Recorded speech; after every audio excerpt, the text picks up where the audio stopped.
Assalamualaikum dan salam sejahtera. Sebar atau biar? Begitulah tajuk yang akan dipaparkan pada kali ini.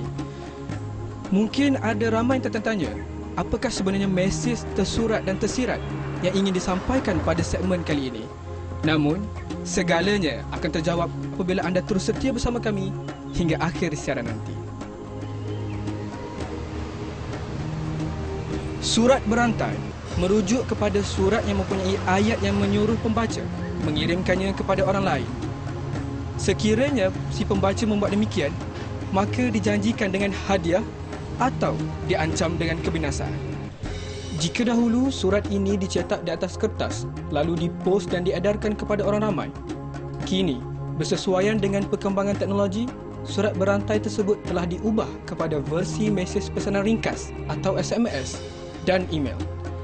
Kandungannya sama, yang berbeza, pada hari ini surat tersebut tersebar dengan lebih meluas ke serata pelosok dunia berbanding dahulu. Era teknologi maklumat telah menjadi gelombang dunia ketiga pada masa kini. Gelombang maklumat ini merentasi sempadan negara tanpa mengira ideologi, agama, bangsa, fahaman politik manusia. Kemunculan teknologi maklumat berserta dengan internet ini juga telah banyak merubah cara hidup manusia. Dunia sekarang seolah-olah kelihatan bertambah kecil, di mana perhubungan tidak ada lagi batas sempadannya. Oleh itu, teknologi ini disifatkan sebagai satu bentuk pemudah cara membolehkan pengaliran maklumat menjadi sangat pantas. Namun begitu, penyalahgunaan teknologi maklumat ini juga memberikan kesan impak yang besar, malahan mampu memberi kesan terhadap akidah pengguna Muslim melalui surat berantai ini. Ingin tahu bagaimana? Kita saksikan rakaman dan bual bicara mengenai hukum dan status akidah dalam isu sebar atau biar. Kita saksikan bersama-sama.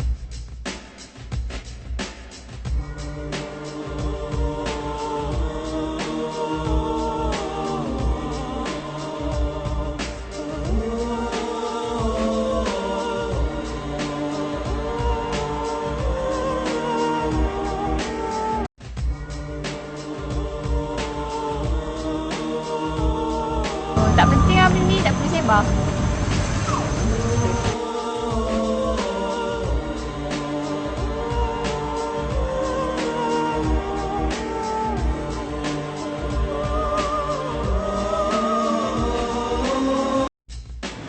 Sebar ke biar? Dia. Jadi perkara tu orang kata bila dah tahu tentang agama ni, just kita tahu, kita buat, kita amal benda tu. Jadi yang berantai tu kadang-kadang benda tu memang rasa banyak penyelewengan. Ya, atau delete je email tu, mesej berantai.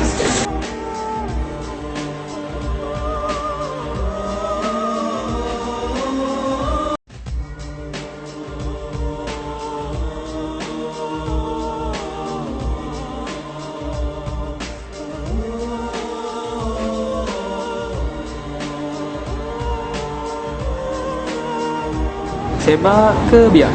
Biarkan dia. Masyarakat Islam khususnya remaja mudah terpengaruh dengan SMS atau email berantai.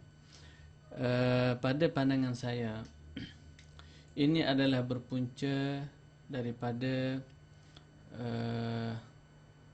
mungkin kita katakan kecetekan ilmu pengetahuan di kalangan masyarakat remaja, khususnya berkaitan dengan Islam.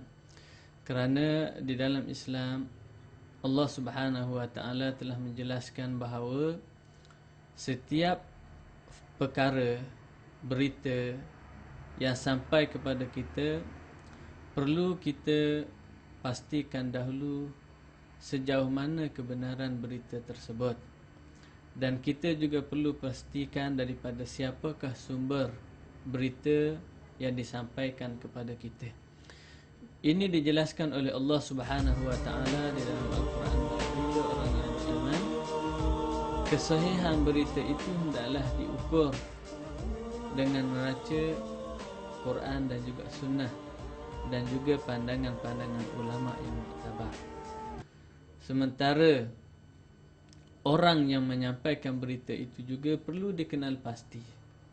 Apakah orang yang menyampaikan berita itu orang yang boleh dipercayai beritanya? Seseorang terpedaya dengan sumber yang diberitahu ataupun berita yang disampaikan tanpa dia memikirkan dua realiti ini dan membuat pertimbangan terhadap dua sumber itu, iaitu hakikat berita dan juga orang yang menyampaikan berita, maka dia menganggap bahawa semua yang berada di lapangan itu adalah perlu diterima. Inilah yang menjadi berita-berita palsu, cerita-cerita yang tidak benar, sama ada fitnah dan juga sebagainya. Dan ia adalah sangat bahaya bagi seorang Muslim ataupun seorang mukmin yang beriman kepada Allah Subhanahu wa taala, kerana dia dilarang oleh Allah Subhanahu wa taala membuat tindakan yang sedemikian. Begitu juga di dalam ayat yang lain Allah Subhanahu wa taala melarang kita berbicara apa yang kita tidak tahu. Wala taqfu ma laysa laka bihi ilm. Innas sam'a wal basara wal fuada kullu ulaika kana anhu mas'ula. Yang bermaksud, jangan kamu berbicara apa yang anda tidak mempunyai ilmu pengetahuan, kerana penglihatan, pendengaran, pemikiran kita itu, semuanya itu akan dipertanggungjawabkan oleh Allah Subhanahu wa taala. SMS berantai ini sepatutnya tidak mudah terpengaruh bagi orang yang beriman dan orang yang terpelajar. Sementara mereka yang jahil sahaja yang akan terpedaya dan terpengaruh dengan untuk menghebahkan berita-berita berkaitan dengan SMS berantai ataupun email berantai ini. Ia bergantung kepada isi kandungan email dan juga SMS tersebut. Jikalau email dan kandungan email dan juga SMS itu mengandungi unsur-unsur yang boleh membawa kepada kekufuran, maka dia boleh menjejaskan akidah. Dan jikalau kandungan email itu ataupun SMS berantai itu tidak mengandungi perkara-perkara yang menjejaskan akidah, maka dia tidak menjejaskan akidah seseorang. Namun dia juga tetap bersalah di sisi Allah Subhanahu wa taala jikalau SMS tersebut mengandungi perkara-perkara yang tidak benar, kerana dia boleh menimbulkan keresahan kepada orang lain dan juga mempedaya orang lain dengan perkara-perkara yang tidak benar. Ugutan-ugutan yang terdapat di dalam email tersebut, jikalau kita tidak menyampaikan akan menyebabkan sekian-sekian, semuanya itu adalah pembohongan dan tidak ada kena-mengena tentang apa yang akan menimpa seseorang jikalau tidak melakukan perbuatan-perbuatan tersebut, sebab tidak ada suatu pun yang rasional yang boleh menghubung kaitkan di antara kandungan email dan tindakan manusia yang berlaku. Dan pandangan saya kepada pengguna ataupun mereka yang menerima SMS serta email berantai ini, supaya tidak menyampaikan email dan juga SMS tersebut. Bahkan ia perlu dihentikan di situ sahaja, kerana jikalau kandungan email atau SMS itu bertentangan, maka dia adalah sangat bahaya kerana kita menyebarkan perkara yang fasid dan juga fasad di dalam masyarakat.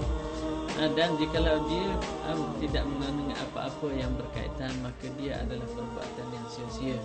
Bagi orang mukmin, setiap perbuatan itu hendaklah dilakukan dengan penuh tanggungjawab dan bermakna.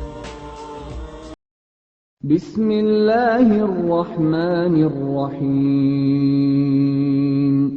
Ya ayyuhalladzina amanu in ja'akum fasiqun binaba'in فتبينوا أن تصيبوا قوما بجهالة فتصبحوا على ما فعلتم نادمين. Peranan besar teknologi maklumat baru di dalam mencorak pemikiran masyarakat haruslah dilihat secara positif oleh umat Islam. Kita terpaksa mendepani kemajuan sains dan teknologi maklumat secara berani dan bersedia. Di hujungnya, kita berharap untuk melihat media baru akan menjadi wadah utama memartabatkan agama Islam. Sayang akidah, hidup iman.